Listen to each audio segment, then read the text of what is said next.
This is Jonathan Agger of Pro Boxing Fans here in Brighton with Harlem Eubank, who faces Tyrone McKenna March 7th. Interesting press conference, Harlem. Has that got you a bit more excited for March 7th?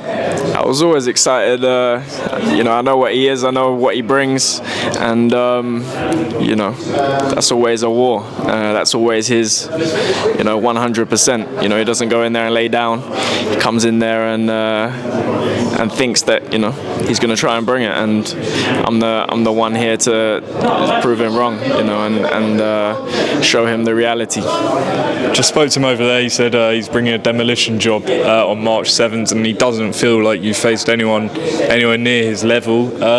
When you look at your resume, would you agree with that, or do you think you faced better opposition than him? He's been in there with better opposition. He shared the ring, up to world level. So there's no question that the opposition he's been in there with is superior. In terms of win, my best win is just as good as his best win, and there's a lot I think that he doesn't know about me, and I think he's going to find out the hard way on March 7th. You've got Kalle, Nissa and Wasserman behind you, and they've been sort of guiding your career and stuff, but this feels like the biggest name so far. Does that sort of add extra motivation, or your approach for this fight? Does it feel like a bit of a bigger test? This is the biggest fight of my career, as I said before, Tyrone, he's mixed it at world level. So this is the biggest fight of my career. He's a fan favorite Irish fighter, and he's going to try and come and bring it, and that's what I need. That's what I've been waiting for. That's what I've been calling for. I want someone that's going to come and try and take my head off, and Tyrone thinks he's that man, so he'll find out on fight night. In terms of what he does well, what would you say are his key strengths? Toughness, heart. He has them in abundance, but sometimes they can get you hurt in there.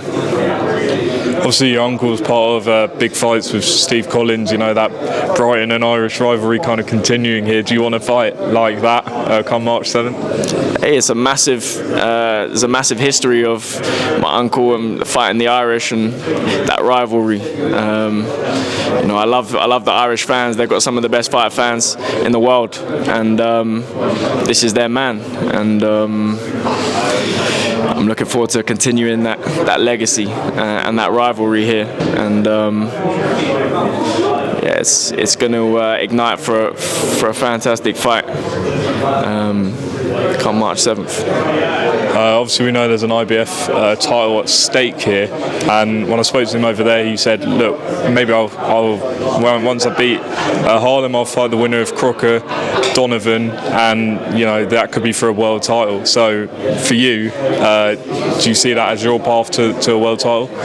He shouldn't be looking past this fight, for one, and I'm not looking past this fight, and that's why I'm going to go in there and put on a devastating performance, because I'm not looking past future plans. I'm looking at him, and my full focus is locked in on going in there and taking him out.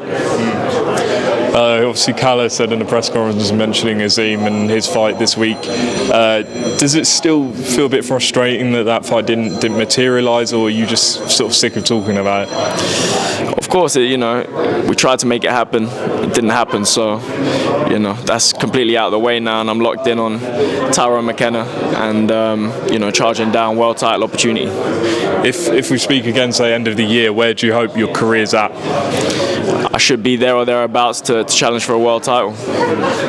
Obviously, got to ask about your cousin. Obviously, fight being rescheduled with Conor Benn April 26th.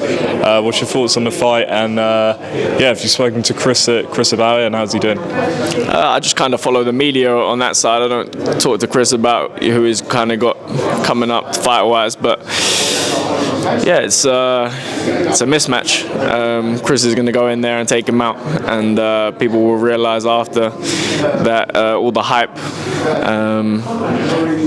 that the other dude's bringing is hot air. Your name's been mentioned with Conor Benn before. Once this fight happens and it goes the way you believe it will go, do you want the smoke with Conor Benn as well? Do I want the smoke? With Conor Benn? He hasn't got no smoke. I've told everyone I'm ready to take that fight at the drop of a hat. So when he stops being scared to fight, then it'll happen. Just on sort of we know the fight's now at 160, not 157 as it was meant to be last time, but there is apparently a rehydration clause of £10. Will that have any effect on sort of the way the fight plays out? As a fighter, if you're in that position, having to rehydrate £10, would it affect anything? Listen, I think you should never try and weight drain a fighter. Like that's. I think Bomac done an interview recently about Crawford Canelo, and he was saying that there'll be no rehydration. We want the fight, be man enough to go up there and take on the guy at his weight. So that's the energy around that. There should rehydrations, and that's trickery.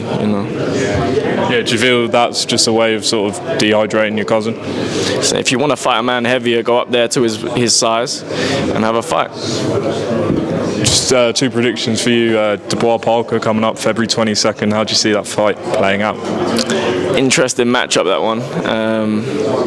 Dubois is on a run, but also Parker's had some of the best wins of his career recently, so it's hard. It would just be on who comes on better form on the night, I think. But yeah, both men have the tools to win that. And on that card as well, crazy card, Beterbiev Bivol rematch. How do you see that fight playing out? Again, a tough fight for Bivol. On the first watch, I thought he won. On the second watch, I gave it to Beterbiev, so it could go either way. But yeah, I'd back Beterbiev in the second fight. I think Bivol would have to work a lot harder to win, and the pressure of Beterbiev is phenomenal. So I'd have to edge towards Beterbiev, but I like to favour the boxer. When I'm watching, and if Bivol can pull it off, again he has everything he needs to do that. It's just again if it comes together for him on the night. Harlem, appreciate your time. March 7th here in Brighton. You and Tyrone McKenna, give the fans one last prediction and why they should A, buy tickets or B, watch you on Channel 5. A firefight. Tune in. I don't want to miss this one. This is going to ignite from the first bell, and it's gonna be exciting. So tune in. You think you'll stop him? I definitely can stop him. There you go. Harlem, appreciate your time.